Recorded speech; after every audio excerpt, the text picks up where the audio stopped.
Hello guys! Welcome sa panibago nating vlog, and for today's vlog guys and tutorial, bali ituturo ko naman sa inyo kung paano gumawa ng napaka-basic at napakadali na intro guys para sa ating mga video gamit ang CapCut. Kaya tara, umpisa na natin. Let's go!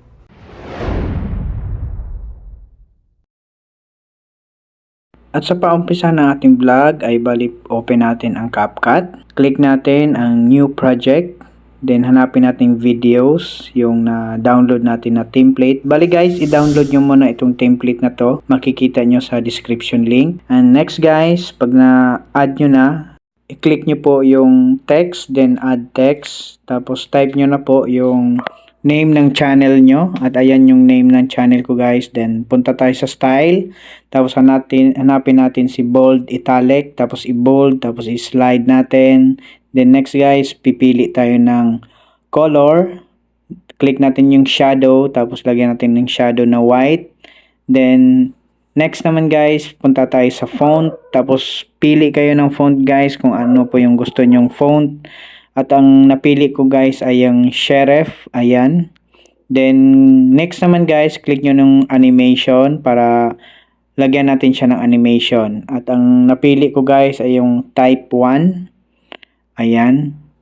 Click lang natin siya guys, tapos adjust natin kung gaano siya kabilis lumabas o mag-type o mahina o malakas. Ayan guys, nasa inyo na po yun guys. Then pag okay na kayo dyan guys, i-drag move lang natin yung text natin na medyo sumabay sa pag-flash ng kulay white para maganda siya tingnan guys.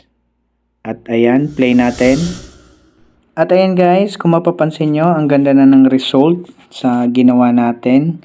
Then next guys, i-click nyo lang yung text, tapos isagad nyo lang siya ipantay nyo lang siya sa pagkawala ng kulay white na template natin. At ayan, napakaganda ng nagawa natin guys at napakadali. Then next guys, click nyo lang po yung export. Then antayin nyo lang po siyang matapos. Then click nyo po yung done.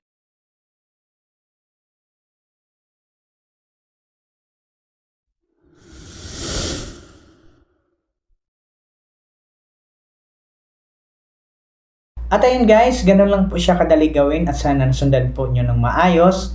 At guys, yung template pala na ginamit ko ay ilalagay ko lang siya sa description link para magamit nyo at ma-download nyo din po. At don't forget to follow and subscribe my channel para updated pa kayo sa mga susunod nating mga video. And thank you guys and God bless!